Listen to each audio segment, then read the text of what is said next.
Hello and welcome to the Gooner Talk, back again with you guys for another episode of our Tactical Breakdown series, show in which we look at the players that have been linked, or in this case, signed by Arsenal in a statistical and analytical way. I'm very happy today to be joined by Adam from the Together BHA Brighton podcast. How you doing, mate? You good? You well? Doing well. I would have been a lot better if our team didn't just semi-fall apart against Leicester. But hey, got the goal back, so I'm doing all right. Yeah, 2-2 draw. First game, of course, without Trossard, who's the player that we are talking about today. I didn't manage to catch the game. How was it? How did Brighton perform? Dominant, I hear. Yeah, but you know how Brendan Rodgers sets his sides up and they sit back, and Brighton historically are much better against sides that want to play a little bit more open football. So they score a couple on the counter or in silly little scenarios, then you have to fight back in a big way. And thankfully, got back to the 2-2, but really they should have probably won 2-1 despite all the pressure from us. Yeah, obviously the man behind you on the shirt getting the goal in the game, and the man that's probably replaced, the man that Arsenal have signed on that left-hand side for yourselves moving forwards. Mitoma has been fantastic, and a lot of Arsenal fans, to be fair, have been wanting to get hold of him rather than Trossard. What a rise he's had. Yeah, you might have to add a 0 to your bid on that one, I think, Yeah. when that time comes around. He's if you don't know too much about him, I think he was given Japan's MVP, like Player of the Year, for the last 12 months. He wrote some kind of like dissertation or thesis on dribbling. I've read it. He's absolutely electric. That's the word that keeps getting used about him. And if you haven't seen his goal from today and you want to catch it on Match of the Day, please do, because he curls in an absolute peach with his right foot. And frankly, I don't think Trossard would be wearing an Arsenal shirt if this guy didn't come back from his loan period at Saint-Gilloise, the club twinned with Brighton over in Belgium, and started in the way he has, and he looks incredible. Well, I think you'll be absolutely fine from the looks of things without Trossard. But Trossard is, of course, the player that we're here to have a chat about. First of all, everybody joining us live in the chat box, thank you so much for doing so. Do drop a like, subscribe to the channel, of course, if new. You can give a follow as well to the guys over at Together BHA on Twitter. It's just at Together BHA if you want to go and get all up to date on lots of stuff regarding Brighton. Let's talk about Trossard, though. We're going to run through kind of his rise as a player, go into his style of play, his best position on the field, do some statistical comparisons with both existing and players linked with Arsenal in a similar position, how he might fit in at the club, and whether or not he's ultimately worth the money that Arsenal have paid. So let's start with his rise. Of course, you signed him from Genk not so long ago, but he's had a fair few years now in the Premier League to adjust. How have you found his rise since that switch from Belgium? Yeah, as is fairly traditional with a lot of Brighton signings, especially we're picking them up from leagues that are, not in that top tier, if it's probably fair to say. He starts off a tiny bit slow, but then, frankly, it's pretty much become, arguably over the course of the last few years, Brighton's most important player over the long term. I mean, you have here signed our leading scorer for this season. Let's not forget about that, despite the sort of revisionist history that's coming out from the Brighton fans at the moment. He's a hell of a player, and he's proven himself to be capable of taking games by the scruff of the neck and completely owning them against superior opposition. And that's what we've seen over his tenure at Brighton. He obviously didn't leave Brighton in the best of circumstances. I know a fair few Brighton supporters, and I've skewed away actually from asking some of them for their own contributions on the channel, because there's a lot of emotion from them about the way he left, and I felt as though it might affect kind of their viewpoint. So I'm curious, Adam, to get kind of your thoughts on the way that he left, because I know there's a lot of frustration about that, I think. Yeah, and I think this wouldn't be a situation that's come about if our geography teacher, Graham Potter, was still in charge. For all the good he did, he's a fairly even keel personality, despite the sort of breakdown he's having at Chelsea at the moment. De Zerbi is a different character in his entirety. He's a fiery Italian, and he has a reputation, and he's had disagreements with players in the past. And it's his way or you go. It looks like Trossard basically came back from a incredibly disappointing Belgium experience of the World Cup that we all were witnesses to, and had a poor attitude on him. And he wasn't showing up in training, and he was basically not doing what De Zerbi wanted him to. Mm. So much so that he was dropped for a few games. And then I think it culminated in this bust up with a player at the training ground, which later was revealed to be Adam Lallana. Now, Right. you do not piss off Adam Lallana at Brighton. Despite what everyone says about him from other clubs, he's a very important like dressing room figure at Brighton. He'll probably very much be a coach there in the future. You fall out with him, you fall out with the manager, you're done. And his agent's been pushing for a move for quite a while. So it was a bit of a sad way for him to exit. But it was always going to be this way. He always had his heights set on, wearing a shirt with some history, if you want to put it that way, at the top tier. And he was always going to force a move. Just kind of lastly on this, I always get the sense from, especially with Arteta now as well, he's a manager that's had trouble players. You think of Mesut Ozil right at the beginning, you think of Aubameyang more recently. You get the sense that they wouldn't have signed a player that they felt would be a disruption. Do you feel as though this might be an isolated incident, what has happened here, and it's just kind of because of that desire in him to make that step to a club that he wants to achieve trophies and at the top level with, that it's happened? Or do you foresee problems maybe at Arsenal? No, I don't foresee problems, not with his attitude from a falling out standpoint. Yeah. This is the first real time we've ever heard of any problems with Trossard. And I'd put most of this on De Zerbi's personality. Really? And there'll be clashes. And he's the kind of guy that I think, let's say Belgium had a great experience at the World Cup and they got far and he came back and he'd shown himself and put himself on the shop window. I'm sure he would have come back with a great attitude. And yes, he would have liked to have gone for a push for a move, but not in the manner that he did it. The problem with Trossard that you'll have from a mental standpoint is getting him G'd up. So you'll see, and the big thing, and you've probably looked at this, he will fall in some games. He's just a ghost. And you won't see him. And it's not necessarily about him being a problem in the dressing room or the training ground. It's going to be getting him excited enough to be a big part player in some of these games, not just to score a hat-trick one week and then just be non-existent for the next 4 games. Yeah, that is, again, something that has been brought to my attention, that the inconsistency in his game. Yeah. Is, when you say he goes missing, is it more to do with like he's not getting the service, or is it not himself not getting into the game? When you say he goes missing, it's quite broad, and a lot of people have said it. How is it that he goes missing in games? You'll notice it depends on how the opposition is playing, right? Because Trossard wants to be on the ball and he wants to go around people and he wants to do his thing. He's got a hell of a shot on him, as we've seen. He'll score from outside the box. He'll do all this fun stuff. The problem is if he doesn't get enough time on the ball and he's marked, he'll start to just have that sort of stroppy character in the game, and you just won't see that spark from him. You've seen, and I know you'll get onto this, but his positional play, he's transitioned throughout his career. He's played in a number 10 role. He's played on the right. He's played on the left, which is predominantly where he's at now. He's even played at left wing back for Brighton for a few times, and he was fairly good. Where we started to see his struggles was when we were forced into playing him as a false 9. I hope you don't have to get into that position, because this is where he doesn't have the full capabilities to be able to drop back into space properly and then start to carve out opportunities. He wants to be in the top left of the pitch, taking on a man or two and smashing a ball in, not with his back to goal, trying to do something in that false 9 position. Yeah, I mean, looking at kind of the positions here, he has tended to play, despite being known for his versatility, the ability to play on the left-hand side.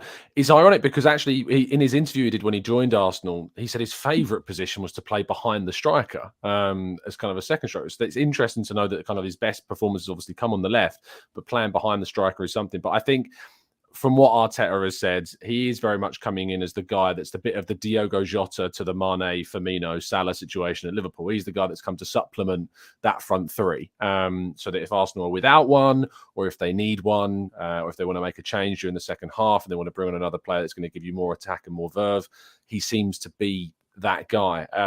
When I was speaking to Richie Mills at Sussex Live the other day about this, he harks back to a game that I'm going to bring up a little bit later on the podcast. I think it's against Manchester City, where he comes off the bench at half-time. I think it was during 2021, and then scores a goal at, I think it might be 3-0 down in that game or 2-0 down in that game. And he comes on, scores, and the turnaround after he came on and did that was like he just picked up the game and dragged it in Brighton's direction. So he clearly has that kind of element in him. It's about how I suppose Arsenal want to get it out of him. Yeah, I mean, this is before pre-Matoma and to a certain extent Alexis McAllister and a couple of those other players. There was no one wearing a Brighton shirt for the past 4 years that was able to do what Trossard was able to do, which is what you said. You could put him in a game and it's his game. He dictates everything. And there were a few instances where he absolutely did that. And as you say, you brought up Man City. I think of Liverpool. There's a bunch of other games where he does it. And the thing is, it's mainly against when he's in the spotlight, against big sides.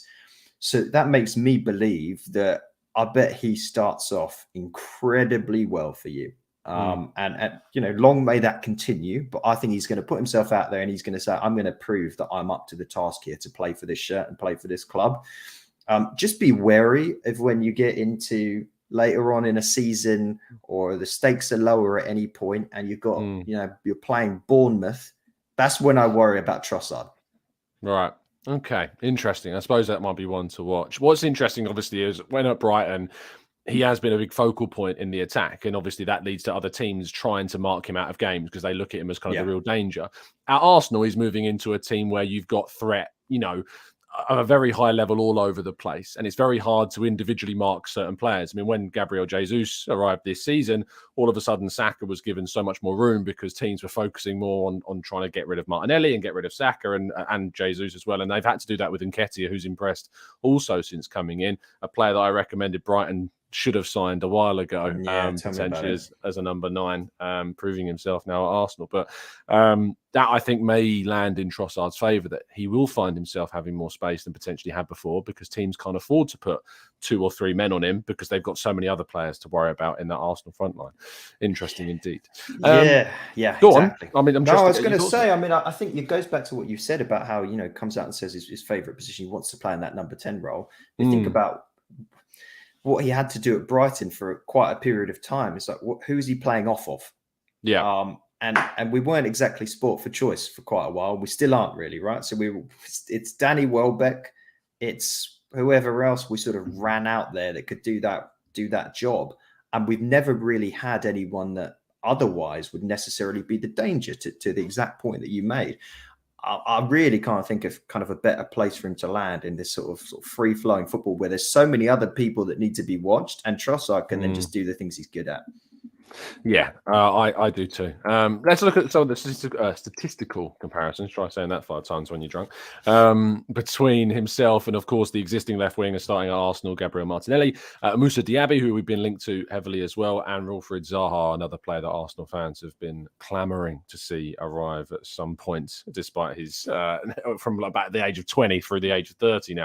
So, in terms of positionally, as we know, Trossard playing on that left-hand side this season, more so than other places, even though he can play elsewhere. Diaby's tended to play on the right, and Zaha and Martinelli also playing on the left. Now, I think the key difference, actually, not the difference, the key similarity is that you see the shape of the heat map on the left-hand side is that it's the same as Zaha and Martinelli in that it's not, he's not playing off of the touchline all the way through to the byline to then cross. He's trying to get into the box like Martinelli does, like Zaha does. He's quite direct in how he plays. Would that be a fair assessment of his style?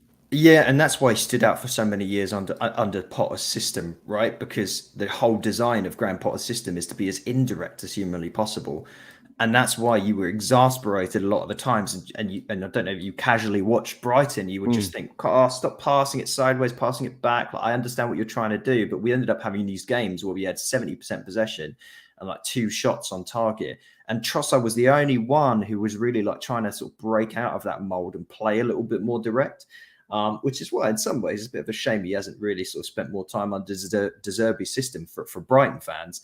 But yeah, he's going to want to get in there. He's going to want to prove a point, go around a play. He doesn't want to sit back and just pass the ball backwards. You very rarely see that from Leo.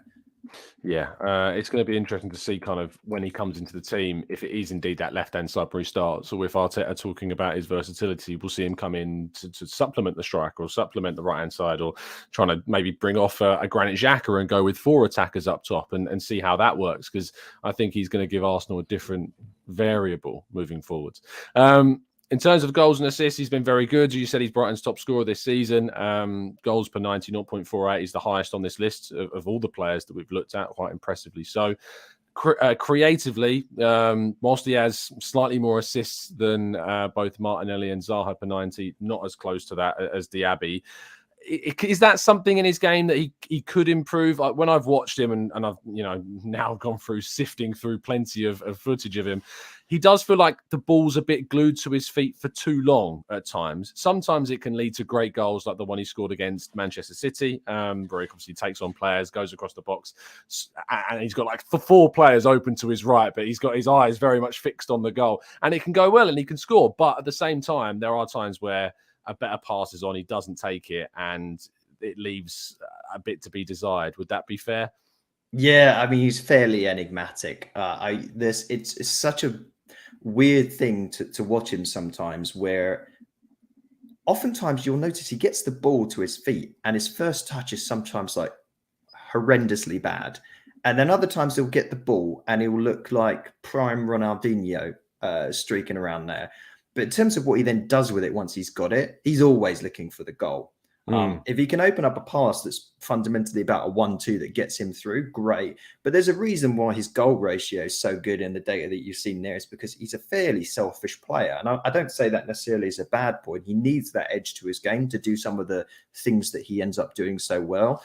But I think he's going to probably need to adapt to the Arsenal system a little bit more, where he needs to be a bit more selfless because there's so much talent around him. Looking into kind of where he's taking his shots from, for a left-sided player, there is a decent spread. You can definitely see a correlation towards that left-hand side for sure. But I think there is a decent spread from where he's capable of taking his shots from. He does like to move from one side of the box to the other. I'll show you some graphics shortly, listeners, in a second to show that. And in terms of kind of how he is on the ball, dribbling wise, he is successful. It's not a big spread in terms of the success rate of these players, in terms of how successful they are with dribbles, but knowing that he's up there as good as Zaha and Diaby and Martinelli. But again, maybe that leans into a bit of what we just talked about, how he can stay on the ball maybe for a little bit too long at times. In terms of his passing and his creativity, he's got the lowest accuracy here. Can his passing leave sometimes something to be desired, or is it just him trying to be a bit more adventurous and trying to find the harder pass when maybe the simpler one's available? Yeah, there can be a case of that. And again, I think some of that comes down to the other players that he's played around for the most part. Again, you're talking about his companions up top has been Danny Welbeck and Neil Maupay. And I think Maupay's passing accuracy was probably somewhere around about 2%. So, I think there's probably a case of the fact that he needed to be a little bit more selfish in that regard. And yeah, so he's looking for riskier passes to bring in other players. And yeah, by the way, my town has this horn that it blows for some reason. Your town has a horn? Yeah, it's a town horn. Yeah, so it blows this horn and it's like, it can wake you from the dead, which I think is its purpose. So yeah, enjoy that. But yeah, so Trossard, he can improve on his passing, but again, that's not what you sign him for. You sign him to dribble around people and smash the ball in the net. Okay, lovely stuff. Well, I'm hoping that Trossard will be sounding the horn of celebrations when look at that. We didn't plan it either. Yeah. He's been doing this for a few years now. Pass into the box here. He does try and create. 3.89 pass into the box per 90 is good. That's higher than both Zaha, more than double that of Zaha, more than Martinelli, and nearly up there with Diaby as well. So clearly there is an intent to try and be creative at times. It's just the accuracy that needs to get better. Defensively, Arteta has been very big, on forward players having to get back and defend from the front. How is he in terms of his application going backwards? He from a pressure standpoint, and I'm not talking about necessarily getting a foot in or anything like that. Where he shines is in pressure. And again, that comes down to the systems that he's been a part of. You don't play in Potter or De Zerbi systems if you aren't good at chasing down the ball. There was a stat this is about 2 weeks old at this point, but for possession won in the final third in Europe's top 5 leagues, he was joint third with 38 possessions, won in the final third, tied with Martin Odegaard. So you're getting a guy that will chase down the ball in a way that you'd actually probably more see that from a central midfielder or a central defensive midfielder. He does a very good job there. That's really good to hear. And I think, fans have loved when Odegaard came in, his energy, his pressing, his desire to win the ball back. It became one of the reasons why he's been given the captaincy, because he just showed that example. And so if you've got, two of those players, I suppose, in your front four and the attacking four, all of a sudden you've got the defence of the opposition are under no time at all to be able to make the decisions, and hopefully would force them into errors. Yeah, he comes out well in terms of when he does make a challenge. 64.6% of those duels he wins, which is, we're up there with defender levels of success rate on defensive duels, which is really, really good. I did mention that example against Man City. He scores this one here. Brilliant cutback on the left-hand side when Brighton are 2-0 down in this stage. So I think this is where he came on off the bench in 2021, and Brighton ended up winning this game 3-2. Was that right? Against City? It's a long time ago. It's a long time. I barely remember the game that just happened 20 minutes ago, but it sounds right. Yeah, I mean, Man City were down to 10 men at this point, but... Again, Trossard across the box, dribbling fantastically well with the strike. This is obviously more recent this season, and his goal against Man City is it this season? It might be the end of last season, actually, the 3-1 defeat against City, smashing a shot from just inside the box. Is his long-range shooting something that he likes to use, or is he much closer to the box? I mean, it depends the position he gets. To me, the memory that I have of Leo is what you've got in the bottom right picture of the screen there. That's what I see all the time when I think of Trossard. He'll always try those shots. But, by product of the way that Brighton have historically tried to play the ball into the box, he's normally had to get further in and try and just basically place it in the corner and side foot it in. But that's what he wants to do. Absolutely. And the last example that we got was the goal against Liverpool, the first of three. Standout performance, a shot on his left foot, this time across Alisson. There was a stat, I think, going around that he's taken as many shots with his left as he has with his right, even though he considers himself very much right-footed. He doesn't seem afraid to use that left foot, it's fair to say.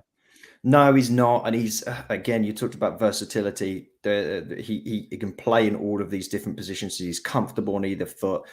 He's sort of that jack of all trades a little bit and capable of something special. And that's what makes him so sort of, I guess, dangerous when he gets into these places, because the defenders don't necessarily know if he's going to fully cut back on his right. Whereas there's some players that there's a couple of we've already brought up where they're going to try and get on that foot that they're favouring. It's not the same with Tross. So let's move on to the verdict, and then we'll take a couple of questions from the chat box. He's cost Arsenal what is expected to be a total of £27 million, 21 million guaranteed fee with 6 million in add-ons. It does seem very much kind of a smash and grab for the situation, because if this was Trossard fully focused, not having any issues with the club, I'd expect this fee for a player of his ability, top scorer for yourselves, to be closer to the 40 million, I would imagine, especially with the way Brighton have sold players, in the past. So 21 plus 6, worth the money? This is one of those deals where I think everyone came out in a good place. Arsenal, Brighton, and the player. So why did he not go for more? So he obviously had a contract that hypothetically finished up this summer, but Brighton had an executable option to extend it for 12 months without his agreement. So basically he had about 18 months to go on his contract. He was never renewing. He'd made that very, very, very clear. So Brighton had to come to a decision as to, all right, so should we offload him now? He's got the ump. He's come back from this international tournament. He's not in a good place. What good is he? He's benched. We're not using him. We've got other players that have come in to play that role and they're doing well. What can we get for him? At the same time, from your standpoint, you've got a player who, as we talked about, has been fundamentally incredible for Brighton over the past few seasons, and you've got him at a price that would have got you one of Mudryk's legs. So he's older, but he's also got Premier League proven experience. This guy can go on a pitch and score 2-3 goals against top 4 opposition. You don't know that about other players that you've been rumoured for. So I think it's a good win, and he's, for him, what a dream scenario. He's potentially going to lift a trophy at the end of the season. Potentially, yeah. We'll take a couple of questions from the chat. It's funny you said about Big Six teams there, because Chris in the chat says, to me, Adam, it seems like Trossard always makes big plays and scores big goals against top six sides. Is that just me? It's not. He does seem to have this ability and composure to rise up to the big occasions. As you said earlier, it's maybe when you're playing against the Bournemouths of this world where he can go a little bit missing. Yeah, he wants to be a show-off. Like, he wants to be that player. He wants to be the guy that everyone talks about as man of the match afterwards, and has got a brace or a hat trick. That's what he wants. And then when you're playing against weaker opposition, he'll switch off a little bit, and we go back to what we said earlier, where he gets lost in the game, and you sub him off at 60 minutes because you need a spark. But when you're in important games, which is what your running is going to be, every game will be important. He's going to show up. That was what I was going to ask you as a follow-up, because, and with respect to Brighton, if at the moment with Arsenal in a title race, as you said there, every single game is a big game. Every single game is a must-win. Every single game is in the spotlight. So you think that Arsenal's situation suits Trossard down to the ground? I don't think there's a better situation for him to go into. A team that has got everything together and basically just needs to execute. And is on essentially the biggest stage possible going into the meat of the season. That's the environment he needs and where he'll shine. Timothy says, is physicality part of Trossard's game? He looks short, but size isn't everything, as they say. I mean, to an extent, what he's mainly going to try and do is use his body to turn someone. If he's backing into someone, he's going to try and juke and go round them. He's not going to outmuscle a decent defender, but I also think this is part of the reason why he's mainly been put out on the flank. Some of that's down to tactics, but also he gets to face up a wing back who's a little bit closer to his stature than trying to face up someone that's just going to absolutely bully him off the ball. Let's go to Penny Ween says, does that horn blow every single day? Asking. Well, you know what? I think the horn blows because of like fires. So ideally it doesn't blow every day, because that means someone might be burning. So how often is there fires in your have you got like a serial arsonist like going on or something? Well, potentially, yeah. It's I don't know what's going on around here, but it's it's just doesn't seem normal, but I'm now so used to it that it's normal. Quite alarming, really. Goodness me. Well, I used to live in Nottingham and it was called Shottingham for a very good reason. Maybe it's a similar thing, fires. Or if someone gets arrested at some point soon for starting 50 fires in the last year, I'll let you know. I'll come back on and tell you guys. Please do. Daniel Roberts says, is there a chance that Trossard maybe comes in for Eddie Nketiah and that then Martinelli goes through the middle and plays there instead? From my perspective, I don't necessarily see that happening. I think that Eddie has been trusted by Arteta significantly so, and for good reason. I think he'll be up against, I think Martinelli and Trossard will be going up against one another. I think it will mostly be Martinelli starting, Trossard coming off the bench in a lot of games. Is that where you probably see this one? And that's, I suppose, something I haven't asked you yet, is that if he is on the bench, which is very likely that he will, and I'm sure he's probably been made aware of that as well, and he probably knows that, is that where his attitude might come into a bit of a problem? Maybe, but I think he's got the personality where this is a guy that's going to then try and prove himself big time in training. Like this is what he has aimed his entire career for, right? He's come up through the ranks, playing for Genk, moved to Brighton, and all he's wanted the last year or so, 2 years, is to play for a big club. Now, if he's sat on the bench and comes on for 10 minutes for the rest of the season, I think he's going to be a little bit frustrated with that, sure. But I also don't think he's the type of personality who would let that happen. He's got the capability and the experience to, in my opinion, probably outplay and outshine some of these other guys. And again, you're talking about exciting players that you have, but they're younger players. I think Trossard's current ability is potentially above those guys. Adam, thank you so much for your time this afternoon. Really appreciate you jumping on, especially in the wake of what would probably be described as a disappointing Brighton result, considering how well the season's gone so far. But we wish you the absolute best this season. Hoping to see Mitoma score some fantastic goals again, like we've seen today. Because it's, you must be thinking about Europe at this point, surely.